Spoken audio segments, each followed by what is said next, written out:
Hi, and welcome to our channel. This is Teacher Samson taking you through Integrated Science Grade 8 revision. This clip contains most tested questions in Integrated Science and suggested answers. If you are watching us for the first time, kindly like our video and also subscribe to our channel. Question number 1. Lei used a microscope to observe a specimen. The eyepiece lens had a magnification of 5 times and the total magnification was 100 times. Calculate the objective lens Lei used. Remember, here we are going to use a formula for calculating the objective lens, whereby we shall say total magnification is equal to eyepiece lens multiplied by the objective lens.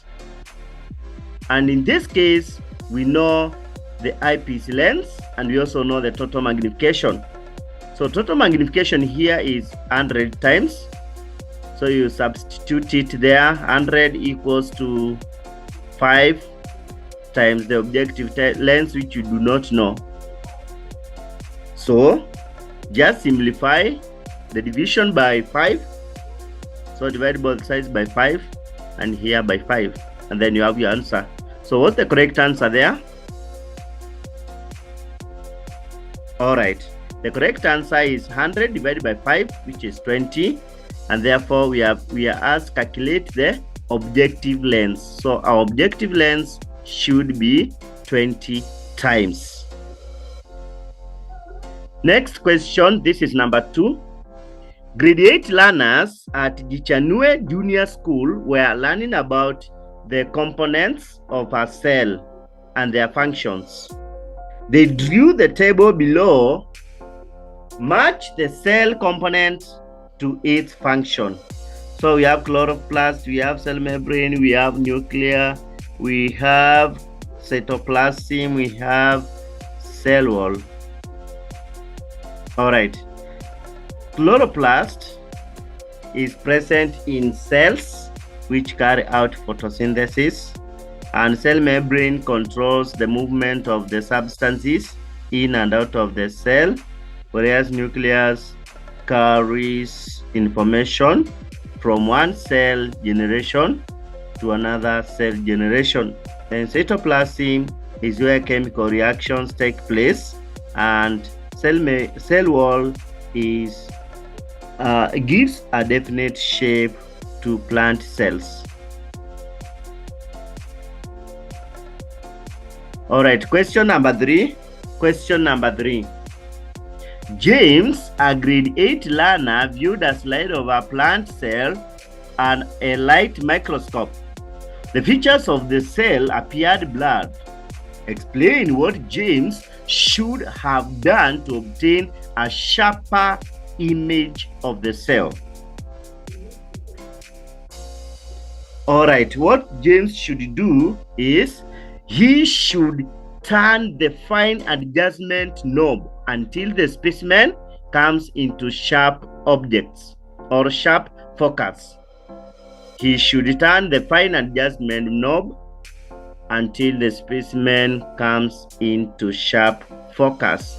That is what James was supposed to do, so as to, because the image appeared blurred, that means that he was supposed to turn the fine adjustment knob until the specimen comes into sharp focus. Question number 4.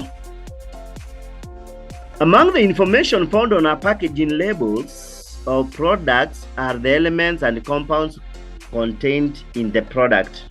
A farmer bought the fertilizer shown below for his crops.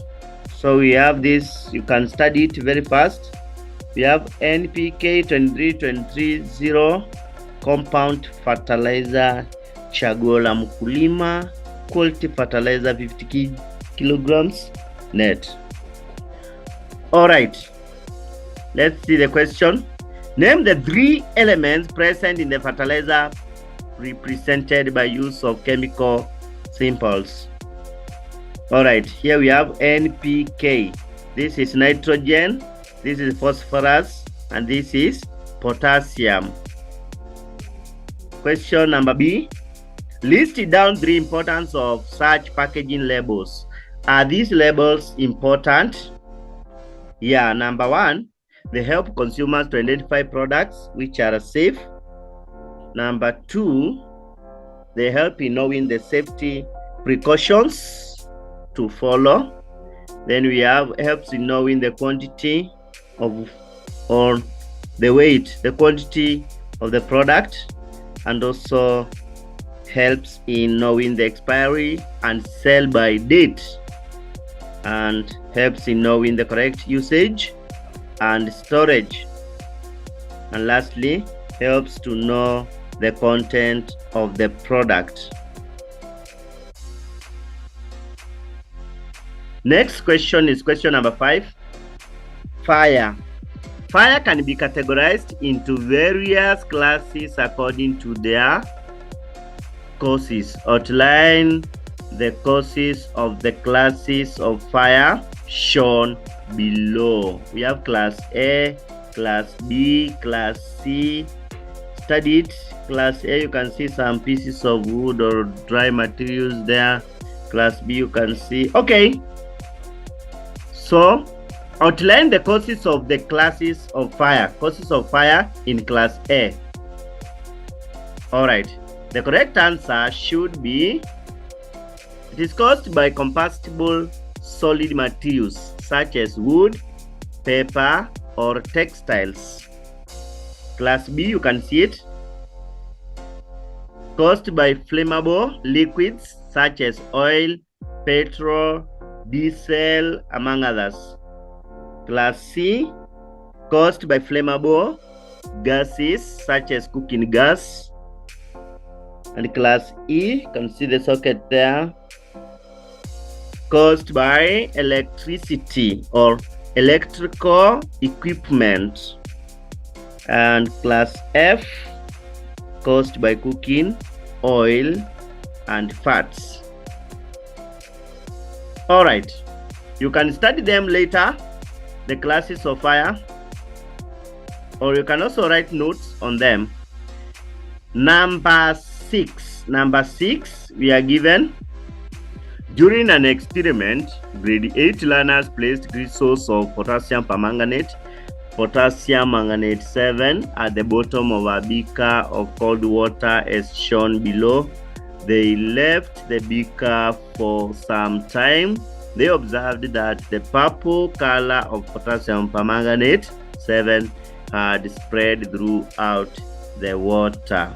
So potassium manganate 7, you can see it here. So the whole color spread. So you can see the concentration after putting it there, it spread, and then all of a sudden the whole water turned purple. Okay, name the process by which the purple color spread out. Alright, the answer should be diffusion. Question number 7.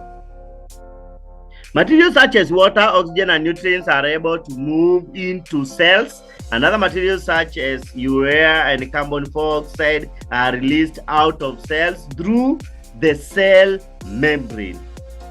Define the following terms in relation to these movements. Osmosis and diffusion. Alright. Osmosis is the movement of water molecules from a region of high water concentration to a region of low water concentration through a semi-permeable membrane. Whereas diffusion is the process by which particles or molecules move from a region of high concentration to a region of low concentration. Question number 8. Grade 8 learners visited a healthy facility in their community. A health worker taught them about sexually transmitted infections that are very common among the youth. Mention 3 such infections she could have talked about. 3 marks. All right, this question is just asking about STIs. The STIs, just mention them. Yeah, we have sexual transmitted infections. We have HIV and AIDS. We also have genital herpes. We have syphilis. We have gonorrhea. We have chancroid. And we also have hepatitis B and C. You can revise on their symptoms and signs of each. Question number 9. Grade 7 learners at BD school were learning mixtures and methods of separating them. They learned about the method shown below. You can see this diagram here. We have beaker containing mixture. We have filter paper, residue. We have funnel and conical flask and filtrate. Question. Name the method of separating mixtures shown above. That is 1 mark. And name 2 mixtures that can be separated by the above method. Just study it. We have filter paper to filter. Then we have residue that remained at the top of the filter paper. And then we have filtrate, the water that penetrated the filter paper down to be collected in the conical flask. So, name the method of separating mixtures. This is filtration. And name 2 mixtures that can be, okay. In this question, B, name 2 mixtures that can be separated by the above method is any solid that cannot dissolve in solvent. Any solid that cannot dissolve in water is one of the mixtures. So, you can write water and sand. Yeah, water and soil. We have also water and tea leaves in tea. And then we have water and flour, among others. There are so many mixtures that you can write there. Any solid that does not dissolve in water, you can write that solid and the mixture of that solid and that liquid. Question number 10. Question number 10 says, the pH, potential hydrogen scale, is the most common way to measure how acidic or basic a substance is. Solutions with a pH less than 7 are dash, while solutions with a pH more than 7 are dash. Okay, do you remember that pH scale? All right, let us study it here. At 7, we have neutral. Then, from 7 moving all the way to 14, it is alkaline or base solution. And below 7 are acidic. Although we have strong acid and weak acid, we also have strong base and weak base. So you can see the darker the color there, the stronger the solution. So the correct answer should be acidic solution for pH less than 7 and base solution for pH above or more than 7. Question number 11. Grade 8 learners filled up containers of different shapes with water. They then observed the shape of water in each of the containers. What did they observe? What conclusion did they make? Explain why the water behaved the way it did. Okay, so what they observed? Let us read the question again. Grade 8 learners filled up containers of different shapes with water. They then observed the shape of water in each of the containers. What did they observe? Okay, that is liquid put in different shapes. Okay, the learners observed that the water took the shape of the containers they were put in, making it appear as in the shape of the containers. So water behaved as if it was in that shape. Okay, the conclusion to this is that liquids do not have definite shape. You can also say liquids have indefinite shape. Instead, they take the shape of the container where they are put in. Then we are told to explain why the water behaved in that way, but not solids. Okay, the reason is water was able to flow and occupy the shape of the container because water molecules are far from each other and they are held by weak forces. Therefore, water can flow and occupy space. Question number 12. One of the characteristics of animals is excretion, which refers to the removal of waste products from the body. The human excretory system removes water waste from our bodies. Mention 2 body organs that help in excretion. Mention 3 parts that make up the urinary system and their functions. And there are several ways of maintaining a healthy skin. Mention 3 ways. Okay, back to question number 1. Mention 2 body organs that help. Okay, here we have kidneys. We usually have 2 of them. We also have liver and we have lungs. Question B. Mention 3 parts that make up urinary system and their functions. That is 3 marks. Alright, the answer should be kidney. They filter blood to produce urine. And we have ureters. These tubes transport urine from the kidney to the bladder. And then we have bladder itself acts as the store of urine until it is ready for excretion. And then we can also say urethra. This tube carries urine from the bladder during urination. There are several ways of maintaining healthy skin. Mention 3 of them. Number 1, staying hydrated. If you want to have a healthy skin, always make sure you drink plenty of water throughout the day to keep your skin hydrated. Eating a balanced diet is also another way, with leafy greens which protect our skin from damage. And then we have getting enough sleep. 7 to 9 hours of sleep helps your skin to regenerate. Then you can also avoid direct sunlight. Wear protective clothes such as hats or sunglasses when outdoors, or you can also carry an umbrella. Then, last but not the least, stay active. Regular exercises improves circulation and promotes healthy skin.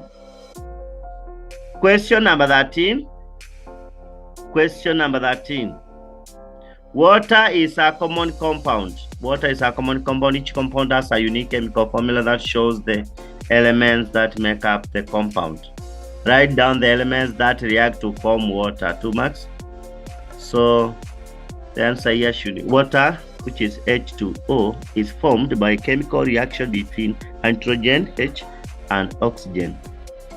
So the balanced chemical equation I can write for you here, it is hydrogen plus oxygen, you get water. 2 molecules of hydrogen react with 1 for oxygen to make water.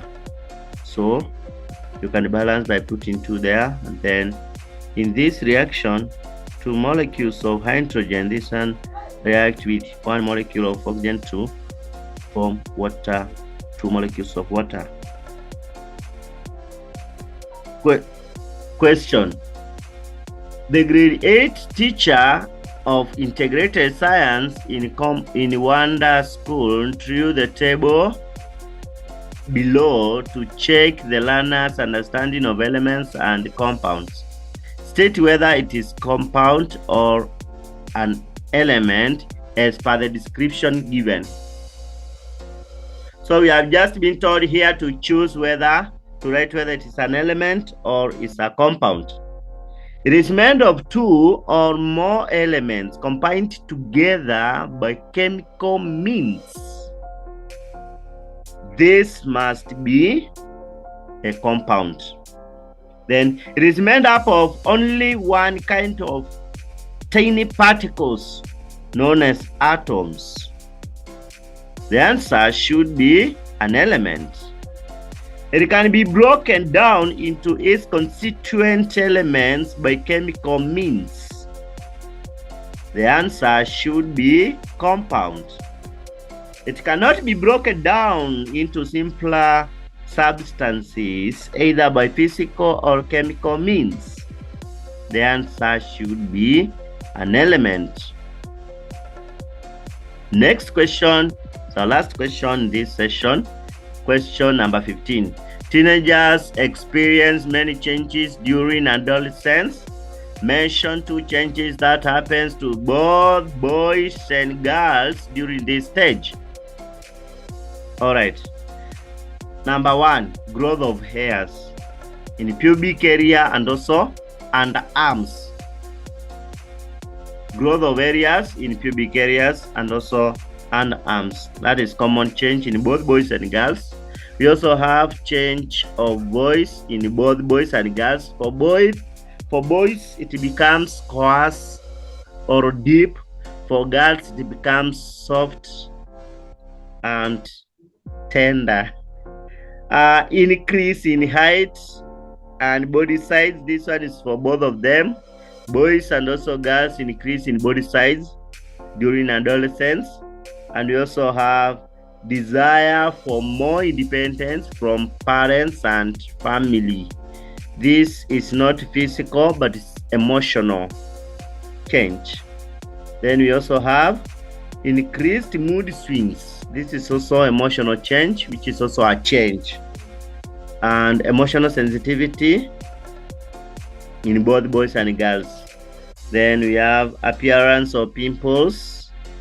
Pimples may appear as a common change in both boys and girls. Appearance of pimples happens on the faces. Thank you for connecting. Thank you for tuning in. Kindly subscribe to our channel for more videos.